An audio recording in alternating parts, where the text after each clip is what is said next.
네, 지난번에 로마서 5장 18절에서 19절의 말씀을 가지고 같이 은혜를 나눠봤습니다. 인간이 하나님 앞에서 각각 자연인의 대표인 아담과 성도의 대표인 예수 그리스도와 연합되어 있으므로 아담 안에서 모든 인류가 죄인이 되고 예수 그리스도 안에서 모든 성도가 의인이 되어 구원을 받게 되었다는 말씀을 드렸습니다. 이를 신학적으로 표현한 용어가 바로 대표와 연합의 원리라고 했어요. 대표와 연합의 원리다. 모든 인류가 아담 안에서 죄인된 것은 아담과의 육적 연합에서 이루어지며 성도가 그리스도를 믿음으로 의롭다함을 얻고 성화의 과정을 거쳐서 영화의 단계까지 이르는 인간 구원의 전 과정은 바로 우리와 예수 그리스도 안에와의 영적 연합에서 이루어진다는 말씀을 드렸습니다. 그런데 오늘 말씀 전에 5장 20절에 보면은 이런 말씀이 있습니다. 또한 율법이 들어온 것은 범죄가 넘치게 하려 함이었으나 죄가 넘친 것에 은혜가 더욱더 넘쳤나니, 그런 말씀이 있습니다. 이런 말씀을 그 당시에도 많은 성도들이 오해를 했어요. 지금도 그래요. 지금 시대도 크리스찬들 가운데서, 많은 성도들 가운데서 이거를 오해하는 사람들이 있습니다. 그래서 은혜가 넘치게 하려면 죄를 더 많이 지어도 된다는 그런 역설적인 그런 주장을 한 사람들이 그 당시에도 많이 있었나 봅니다. 그래서 사도 바울은 본장 1절에서 은혜가 넘치게 하려고 우리가 죄 가운데 거하겠느냐라고 질문하고 있잖아요. 그 다음에 보면 또 뭐라고 답했냐면, 사도 바울이 2절에서 결코 그럴 수 없느니라 이렇게 얘기했습니다. 아주 단호하고 단정적으로 부정하면서 이제부터 그리스도와의 연합 교리를 그것을 통한 성화에 대한 가르침을 시작하는 겁니다. 그래서 오늘도 성령에 의한 침례와 그리스도와의 연합이라는 제목을 가지고 사도 바울이 성화의 첫 번째로 강조한 것을 우리가 같이 상고해 보도록 이렇게 하겠습니다. 오늘 제가 말씀 준비한 것은 마틴 로이드 존스 목사님의 로마서 강해 그 내용을 많이 참고를 해서 말씀을 준비했습니다. 여기 그리스도와의 연합 교리를 지난번에도 말씀드렸지만, 이것은 뭐냐면 기독교의 진리 가운데서 가장 영광스럽고 가장 심오하고 가장 극적이고 가장 우리에게 위안을 주는 그런 교리 중에 하나고, 전체 구원 교리의 중요한 내용들 가운데서도 빼놓을 수 없는 아주 중요한 교리 중 하나입니다. 많은 사람들이 이 중요한 교리를 놓치는 이유는 뭐냐 하면, 본문에서 읽은 침례를 받은, 그리스도 안으로 침례를 받은 요 말 있잖아요. 요 문구, 요 구절을 물침례라고 믿기 때문입니다. 이 교리를 바르게 이해하기 위해서 본문에 예수 그리스도 안으로 침례를 받은 이란 그 어휘의 정확한 의미를 우리가 알아야 된다고 생각합니다. 근데 침례를, 여기 이 구절에 나오는 침례를 받음에 대해서 해석한 일반적인 방식이 좀 부족한 방식이 여러 개가 있습니다. 그 가운데 첫 번째가 뭐냐면 성례주의자적 해석이 있습니다. 성례주의라고 하면 뭘 가리키냐면, 구원이 교회의 그 성례전을 통해 전달된다는 신학 사상, 그걸 주장하는 사람들을 성례주의라고 합니다. 보통 우리 침례교에서 성례하면 두 가지를 가지고 있잖아요. 하나는 주의 만찬하, 그 다음에 두 번째는 물침례, 침례받는 거예요. 구원받은 데 받는 침례 있잖아요. 이 두 가지를 우리는 성례전이라고 하는데, 성례라고 하는데, 캐톨릭에서는 그것보다도 더 많아요. 7개, 7성사라고 하잖아요. 그것을 가지고 이제 그 해석을 하는데, 이 침례를 통해서 그리스도계로 병합시켜주고 연결시켜주는 의식이나 행사라고 가르치는 해석 방법이에요. 그래서 물침례를 받아야만, 우리가 침례라고 하지만 다른 성경에는 NIV 계통의 모든 성경은 전부 다 세례라고 되어 있죠. 침례라는 말이 없어요. 전부 다 세례라고 되어 있습니다. 그래서 이 물침례를 통해서 물세례를 받아야만 중생한다고 가르치는 카톨릭 교리가 바로 이 성례주의자의 신학적 해석입니다. 그래서 이런 해석을 통해서 우리가 그 세례를 받는 사람하고 그 다음에 그리스도를 연합시켜주는 거다, 이렇게 얘기를 하고 있습니다. 그러니까 우리의 생명이, 그리스도의 생명이 그 물침례를 통해서 침례를 받는 수세자에게 생명의 그 물침례를 통해서 직접 전달된다는 그런 주장이에요. 그것뿐만이 아니라 우리 카톨릭에서는 뭘 또 하고 있냐면은 주의 만찬 있잖아요. 주의 만찬에 떡과 피가 있잖아요. 포도주가 있잖아요. 그 포도즙하고 그 다음에 떡, 그것이 성채소를 주장해가지고, 화채소를 주장해가지고, 그것이 그 성제전을 통해서 포도주는 그리스도의 피가 되고, 그죠? 빵은 그것이 그리스도의 몸이 된다. 그래서 그걸 직접 피를 마시고 몸을 우리가 먹으면은 이게 그리스도와 연합이 된다, 이렇게 주장하는 거예요. 근데 이런 해석은 뭐냐면 성령 침례에 의한 거듭나는 것을 우리가 그들이 알지 잘 못하거나, 그 다음에 성령 침례와 물 침례를 혼동하고 있는 거예요. 이걸 잘 모르기 때문에 마르틴 루터 같은 분은 그렇게 가지고 구원받는 게 아니다는 것을 깊이 깨닫죠. 그래서 이 큰 혁명을 일으켰잖아요. 그렇죠? 이것은 뭐냐, 마치 뭐와 마찬가지냐면, 여러분, 우리는 지금 우리들 눈에는 많이 보이지 않지만 우리 어렸을 때는 많이 보였어요. 우마차 아시죠? 우마차. 원래 마차는 수레를 말이 끌잖아요. 근데 우리나라는 대부분 소가 많이 끌었어요. 그래서 우마차라고 그러죠. 그러면 마차하고 소하고 위치가 어디가 앞에 있어야 됩니까? 소나 말이 앞에 있어야 되죠. 마차는 뒤에 있어야 돼요. 그래서 소가 앞에서 끌고 가야 그 마차의 역할을 수행할 수 있는 거잖아요. 근데 침례를 통해서 구원이 이루어진다고 하면은 어떻게 되는 거냐면 마차하고 말하고 뒤집어 놓은 꼴이에요. 구원을 받은 사람이 구원받은 표시로 침례를 받는 건데 이걸 거꾸로 놓는다, 그런 얘기입니다.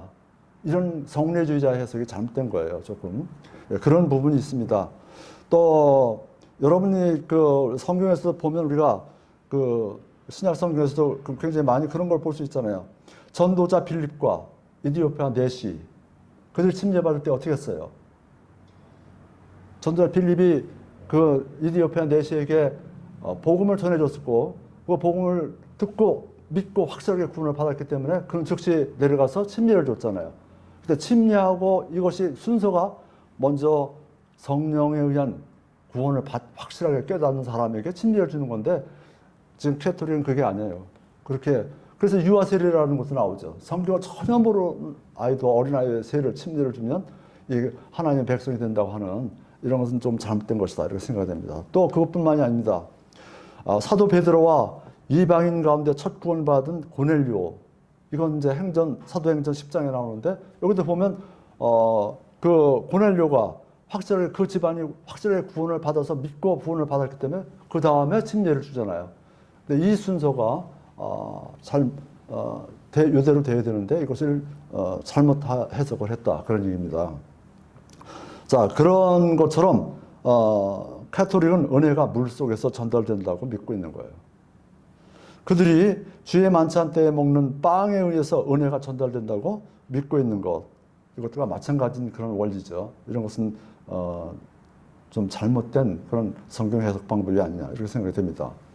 두 번째는 그렇게 이제 성례주의자들이 그렇게 하니까 성례주의자를 반대하는 사람도 있습니다. 성례주의자들을 반대하는 일부 사람들의 해석은 이렇게 또 해석하는 사람이 있습니다. 우리가 믿음을 선언하고 죄의 생활을 뉘우치고, 그리고 동시에 새 삶을 기약하는 그 서약을 하는 때, 그때가 바로 침례를 받는 때다, 이렇게 해석하는 사람도 있습니다.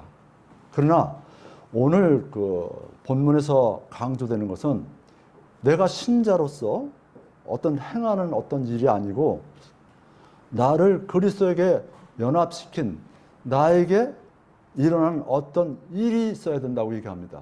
그 어떤 일이 있어야 된다는데 그 어떤 일이 바로 뭐냐면 성령에 의한 침례잖아요.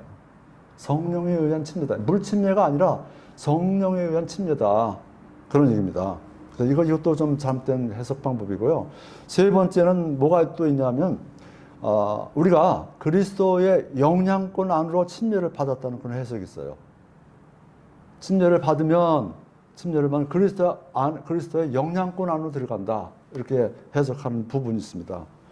고린도전서 다 같이 고린도전서 10장을 한번 찾아보겠습니다. 고린도전서 10장 1절에서 2절까지입니다.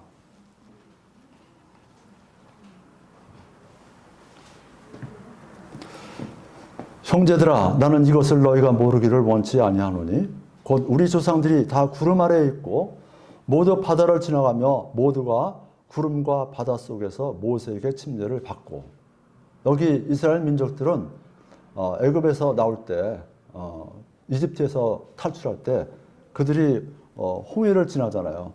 근데 그 모세에게 침례를 받은 거예요. 그게 모세에게 침례를 받았다고 해석을 합니다. 바울은 그들이 홍해를 지날 때 모세에게 속하여 침례를 받았다고 했어요. 명백히 이것이 뜻하는 바는 그들이 영향권 아래에 있었다는 거예요. 영향권 아래에 속해서 침례를 받았을 뿐 아니라 그의 지도력 아래에서 침례를 받았다는 것입니다.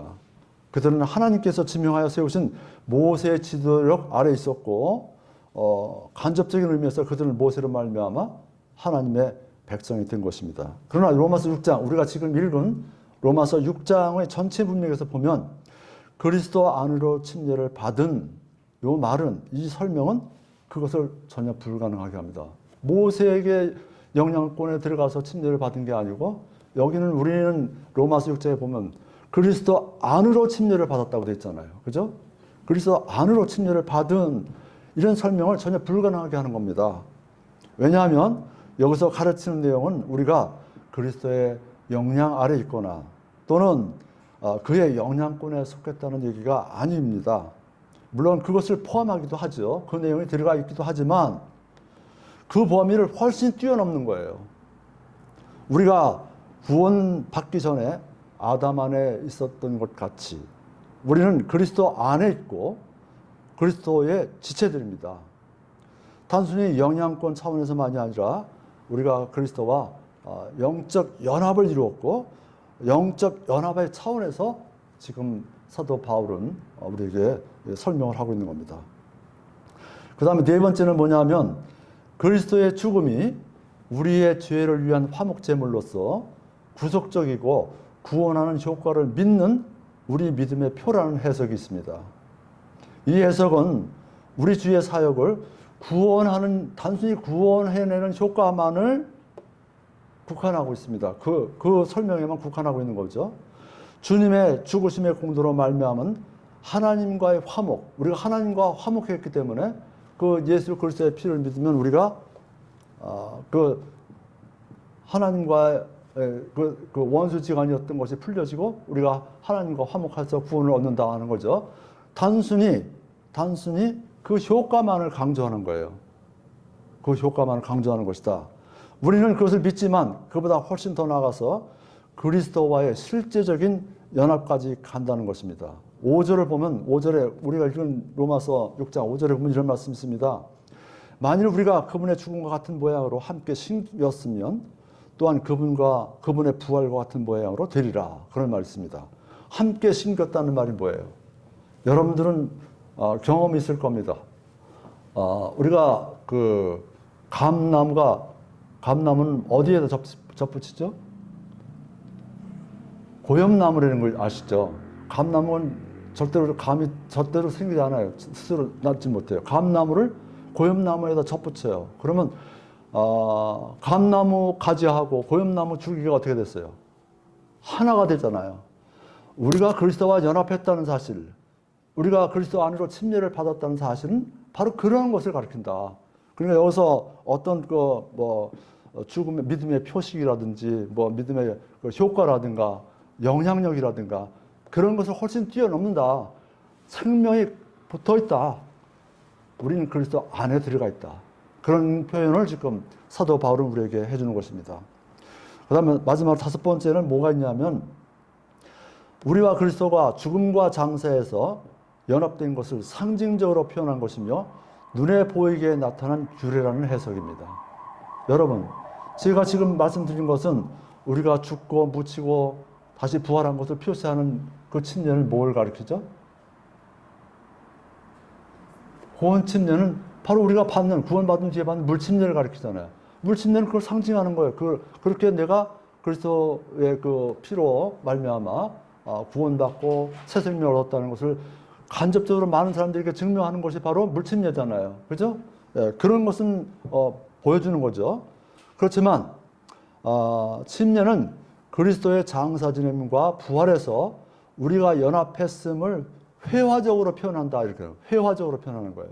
그러면 뭐 회화적으로 표현한다는 말이 뭐냐면 내가 지금 침례를 받는 것은 내가 그리스도와 연합했고 그리스도의 그 생명을 같이 하고 그리스도와 내가 하나가 됐다는 것을 자기 머릿속으로 그림으로 그리는 거예요. 회화적으로는 그림으로 표시한다는 거예요. 그 침례를 받으면서 그런 생각이 들잖아요. 그죠? 그런 생각을 하는 건데 여기 지금 우리가 지금 읽은 그리스도 안으로 침례를 받은 것은 그렇게 머릿속으로 생각하고 그림을 그리는 게 아니라는 거예요. 우리가 생각을 변화시켜야 되고 지금 사도 바울이 지금 얘기하고 있는 것은 그런 생각 정도로가 아니라 실제적으로 우리가 그리스도와 안으로 들어가서 연합된다는 거예요. 그런 건 그림을 그리는 것은 물침례는 그런 사건이 있은 뒤에 그것을 많은 사람들에게 증거하는 거지 실질적으로는 그것보다 훨씬 더 깊게 우리가 그리스도와 연합됐다는 거예요. 그래서 지금과 같은 그런 그 해석은 여러 가지로 보니까 전부 다 물침례에는 어울리는 해석이에요. 그죠? 지금 제가 말씀드린 다섯 가지는. 근데 본장에서 말하고 있는 사도 바울의 성령에 의한 침례를 설명하는 데는 너무나 부족한 해석이에요. 사도 바울은 성령에 의한 침례를 상징적인 표시라고 말하지 않았습니다. 그런 성령에 의한 침례로 말미암아 그리스도와 함께 죽었고 그 다음에 그리스도와 함께 묻혔고 그리스도와 함께 부활했다는 것이 실제로 성취되었다고 단정적으로 말하는 거예요. 우리의 믿음이 거기까지 가야 된다. 그래야 된다. 그런 얘기입니다. 오늘 읽은 본문에서 말하고 있는 바 우리가 그리스도와 연합되었다는 것은 우리가 예수 그리스도에게 일어난 모든 것에 그분과 연합되었다는 의미다. 또 이 본문에서 바울에게 일어난 일은 내가 십자가에 못 박혀 죽었다는 것입니다. 내가 십자가에 못 박혀 죽었다고 생각한다는 것이 아니라 내가 십자가에 못 박혀 죽었다고 단정적으로 얘기하는 거예요. 여러분, 우리가 확실하게 이 복음을 듣고 복음 말씀을 듣고 확실하게 구원을 받은 사람은 전부 다 그리스도와 함께 십자가에 못 박혀 죽은 거예요. 그렇게 생각을 하고 그렇게 우리 머릿속의 생각이 그렇게 바뀌면은 우리가 감히 죄를 많이 더 지으려고 노력하겠습니까? 안 되는 거죠. 그죠? 은혜를 더하게 하려고 죄를 더 짓겠습니까? 절대로 그럴 수 없다. 그런 얘기입니다. 사도 바울은 지금 우리에게 그런 것을 강조하고 있습니다. 갈라디아서 2장 20절에 사도 바울은 이렇게 고백합니다. 내가 그리스도와 함께 십자가에 못 박혀 있다.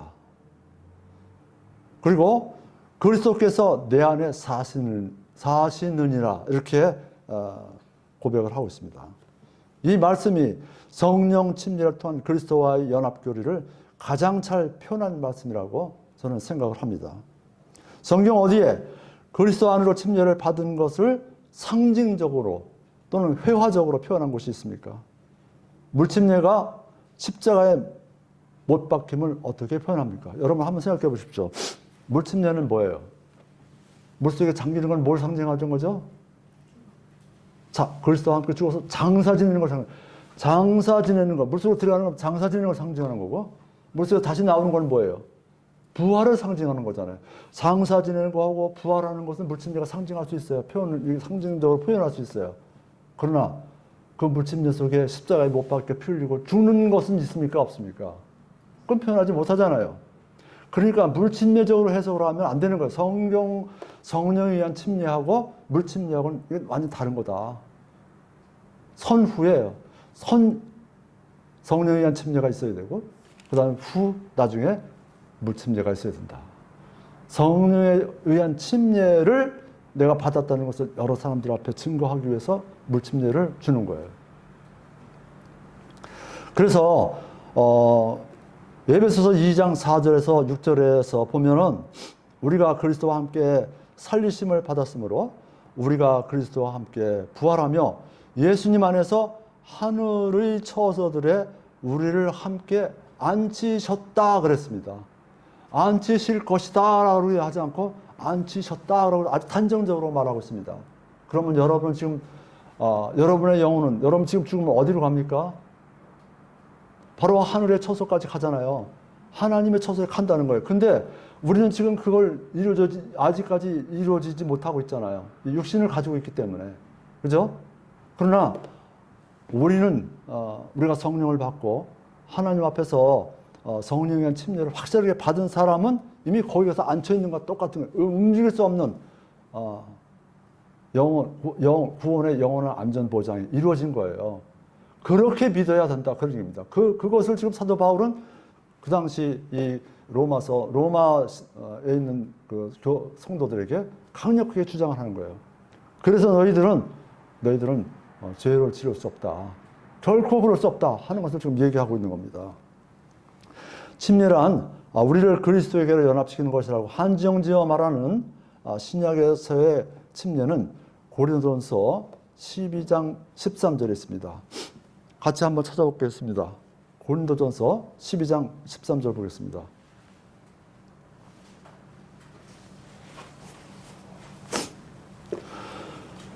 우리가 유대인이나 이방인이나 매인자나 자유로운자나 모두 한 성령에 의해 침례를 받아 몸 안으로 들어왔으며 모두가 마시게 되어 한 성령 안으로 들어왔느니라. 그러니까 이 말씀을 보면 성령에 의해 침례를 받아 한 몸 안으로 들어왔으며, 그때 한 몸은 어디를 가리킵니까? 그리스도의 몸이잖아요. 예수 그리스도의 몸 안으로 들어갔다 그런 겁니다. 그래서 지금 그 고린도전서 12장의 주제는 뭐냐면 그리스도의 몸으로서의 교회를 얘기하고 있습니다. 이 교회, 여러분 지금 우리가 여기 숫자가 많지는 않지만 교회잖아요. 그죠? 이 교회가 뭐냐면 바로 이 성경 말씀대로 그대로의 교회입니다. 그리스도는 우리 몸의 머리시고요. 그죠? 우리는 그리스도의 몸입니다. 우리는 모두 그에게 연합되어 있고 한 몸이 되어 있고, 그리고 우리는 서로 연합되어 있습니다. 우리가 이처럼 연합될 수 있는 것은 성령님께서 우리를 그리스도의 몸에 침례를 받게 하셨다는 것입니다. 이것이 바로 뭐냐면 성령에 의한 침례. 여러분들이 복음의 말씀을 듣고 확실하게 구원받은 그때가 바로 뭐냐면 성령에 의한 침례를 받는 때다. 그런 겁니다. 자, 그래서 이 성령의 침례는 신비스러운 성령님의 사역입니다. 성령님이 하시는 일입니다. 그래서 사도 바울은 오늘 읽은 본문 6장 3절에서 언급한 것은 물침례가 아니라 성령에 의한 침례라고 얘기하고 있습니다. 물론 물침례도 중요합니다.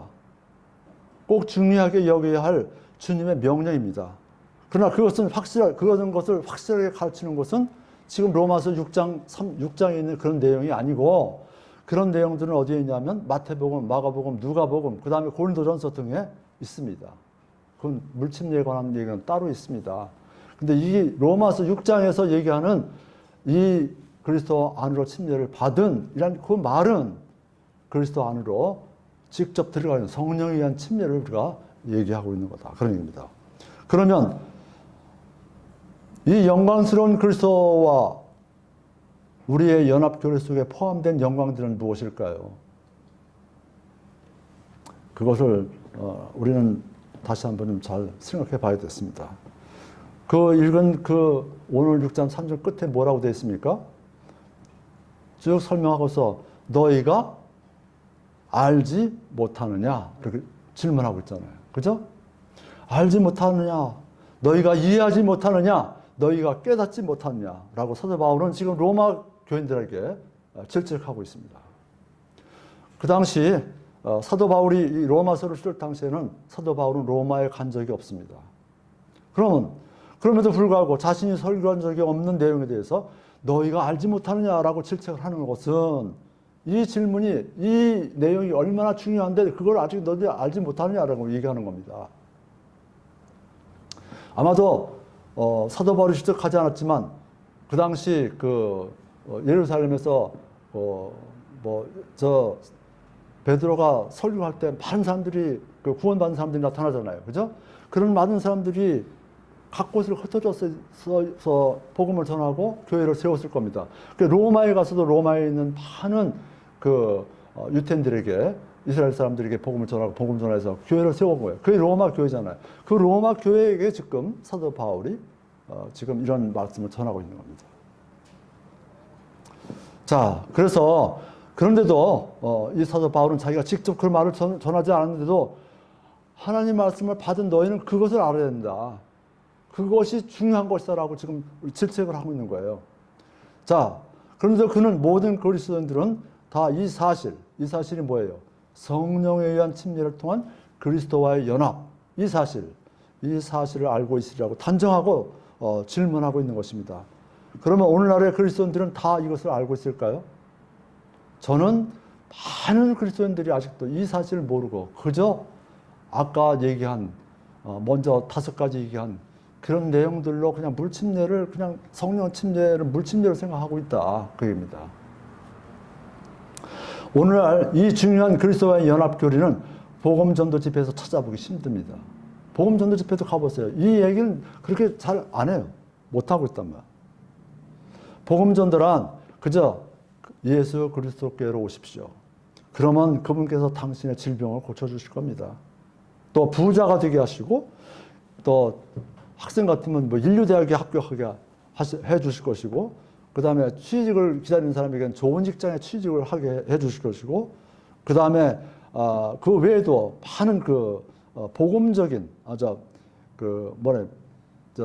복을 받는 복만을 비는 그런 어떤 기복신앙에만 매달려 있는 것이 현실일 것입니다. 또 천국에도 간다고 하긴 하겠죠. 많이 하늘나라에도 간다고 하죠. 근데 좀 더 복음적인 교회라면 구원에 있어서 우리는 예수 그리스도의 십자가 사역을 믿음으로 죄 용서를 받아서 하나님 앞에 의롭다움을 받았기 때문에 지옥에 가지 않고 천국에 갈 수 있다. 이런 내용까지는 많은 교회가 전하고 있어요. 지금 현재. 이것도 옛날에는 지금도 한 50여 년 전에는 이거 자체도 못했어요. 전부 다 그냥 내가 열심히 해야 봉사하고 열심히 믿으려고 노력해야 그 다음에 죽어보면 천국에 갔는지 아닌지 알 수 있다. 그때야 알 수 있지. 지금 살아있는 이 시간에는 내가 구원 받았다는 것을 어떻게 감히 그렇게 얘기할 수 있느냐라고 이렇게 얘기하는 걸 우리가 많이 봤어요. 지금은 그래도 많이 복음 이것이 전파가 돼가지고 여기까지는 전해요. 그러나 구원에 있어서 단순히 죄에서 용서를 받았으며 의롭다함을 받는 것이 전부가 아니라는 이 진리를 나타내지 않으면 진전한 복음 전도를 할 수 없습니다. 구원의 교리는 우리가 전에는 아담 안에 있었으나 이제는 그리스도 안에 있다는 것과 이 신분에서 다른 신분으로 신분이 옮겨졌다는 것, 이런 것들이 확실하게 그 안에 포함되어 있어야 됩니다. 이것이 아주 기본적인 진리라고 생각이 됩니다. 그러므로 오늘 본문에서 사도가 강조하고 있는 그리스도와의 연합교리, 즉 나는 아담에게서 건짐을 받고 그와의 관계를 끊고 죄에 대해서 죽었습니다. 나는 그리스도 안에 있습니다. 나에게 오는 모든 축복은 그리스도와의 연합 때문입니다. 라는 구원에 관한 영광스러운 사실을 고백할 수 있는 그런 복음 전도로야 정말 확실한 복음 전도가 아니겠느냐 이렇게 생각을 합니다. 사도 바울은 오늘 우리에게 이렇게 질문합니다. 저와 여러분에게 다 질문합니다. 너희가 알지 못하느냐? 너희가 알지 못하느냐? 그리스도 안으로 침례를 받았다는 사실을 알지 못하느냐? 라고 질문하고 있습니다. 너희는 이 사실을 붙잡고 이 사실을 이해하고 이 사실을 깨닫지 못하였느냐고 우리에게 질문을 던지고 있습니다. 성도 여러분, 그리스도와 우리의 연합이라는 이 놀라운 교리로 인하여 가슴이 떨려오십니까? 이렇게 크신 은혜를 베푸신 하나님의 사랑에, 그 크신 사랑에 여러분의 가슴이 기쁨으로 떨려오지 않으십니까? 만일 우리가 그리스도에게 연합되어 있지 않으면 우리는 그리스도의 사람이 아닙니다. 우리는 우리를 아담에게서 벗어나서 그리스도에게로 연합시키고 침례를 받게 하신 성령님을 통한 하나님의 이 엄청난 역사하심에 의해 구원을 받은 것입니다. 그것은 구원받은 우리들 모두에게 일어난 것입니다. 어느 일부에게 일어난 것이 아니라 구원받은 사람 모두에게 똑같이 일어난 것입니다. 그래서 이와 같은 사실을 우리는 항상 잊지 말고 우리가 신앙생활을 해야 된다고 생각을 합니다. 이 세상에는 두 가지 종류의 사람밖에 없습니다. 우리가 살아가는 이 지구에는 인종이 여러 가지가 있죠. 대표적인 인종은 세 가지가 있잖아요. 그죠? 황인종, 흑인종, 백인종 셋이가 있지만 하나님이 보시는 인종은 몇 가지가 있을까요? 단 두 가지가 있습니다. 두 가지 인종밖에 없습니다. 하나는 뭐냐? 하나는 아담 안에 있는 사람이거나 아니면 그리스도 안에 있는 사람이거나 두 가지 종류의 사람밖에 없습니다. 근데 많은 교인들 가운데서 아담 안에 있는지 그리스도 안에 있는지 이걸 확실하게 깨닫지 못하고 사는 분들이 많이 있습니다. 또 우리는 그분의 일부분에게 침례를 받은 것이 아니고 그분 전체에게로 침례를 받은 것입니다. 구원받은 우리는 나는 그분의 죽으심과 살으심 안에 있으며 그분이 죽으심에도 내가 있고 그분이 살아난 곳에도 내가 있고 그러니까 뭐냐 십자가의 상에서 예수 그리스도가 달려 죽으실 때 나도 그와 같이 달려서 죽었다. 그리고 그분이 무덤에 묻힐 때 나도 같이 묻혔고 그분이 부활할 때 나도 같이 부활했다 하는 것입니다. 그렇게 그분 전체에게 우리가 모든 것 안에 우리가 있습니다. 내가 그리스도 안에 있기 때문에 그리스도 안에 있는 모든 것, 그에게 속한 모든 것은 나의 것이 되는 겁니다. 이런 확신에 찬 고백이 있는 사람이라야 참 그리스도인이고 정말 하나님으로부터 확실하게 구원받은 그런 성도라고 저는 생각을 합니다. 그리스도께서 이루시고 행하신 모든 것이 내 것이 되는 것입니다. 마치 아담이 행하고 이루어놓은 모든 게 성령에 의한 침례를 받기 이전에는 내 것이었던 것처럼 바로 이것이 성령에 의한 침례의 교리입니다. 오늘 우리는 성령 침례에 의한 그리스도와의 연합 교리를 집중적으로 살펴봤습니다. 오늘날 많은 교회들이 성령에 의한 침례를 물침례로 혼동해서 그리스도 안으로 침례를 받은 에 대한 해석을 우리가 그리스도에게로 병합시키고 연결시켜주는 의식이나 행사로 여기거나 우리가 믿음을 선언하고 죄의 생활을 뉘우치고 동시에 새 삶의 길을 서약하는 때라고 하거나 우리가 그리스도의 영향권 안으로 침례를 받았다고 해석하거나 또한 그리스도의 죽음을 우리의 죄에서 구원하는 효과에만 국한시키거나 우리와 그리스도가 죽음과 장사에서 연합된 것을 상징적으로 표현해 주는 것이 침례를 받은 이라는 그런 해석을 하는 것은 잘못된 해석이라고 생각을 합니다. 많은 해석을 이렇게 물침례와 성령에 의한 침례를 혼동하고 있는 이런 해석을 하는 것은 우리가 성경을 이해하는데 특히 로마서 6장에 사도 바울이 설명하는 그 내용들 가운데서 아마 사도 바울 서신에서 대부분의 침례를 받은이라고 해석하는 것은 전부 다 성령 침례를 가리키는 것이라고 생각합니다. 그렇게 해석해야만 우리가 성경을 바르게 해석하는 것이고, 그리고 우리가 정말 하나님의 참뜻을, 하나님이 우리에게 베풀어주신 이 큰 은혜, 구원의 은혜가 무엇인가를 확실히 알 수 있는 거라고 저는 생각을 합니다. 물론 물침례는 우리에게, 그렇지만 물침례는 우리에게 그리스도와의 연합을 이루어주지 못합니다. 물침례는 뭘 가리킵니까? 우리가 그리스도와 연합됐다는 것을 다른 사람들에게 보여주는 거지, 물침례가 우리를 그리스도와 연합시켜주는 일은 하지 못한다, 그런 얘기입니다. 또한 그리스도와의 연합을 표시하거나 증명해 주지도 못합니다.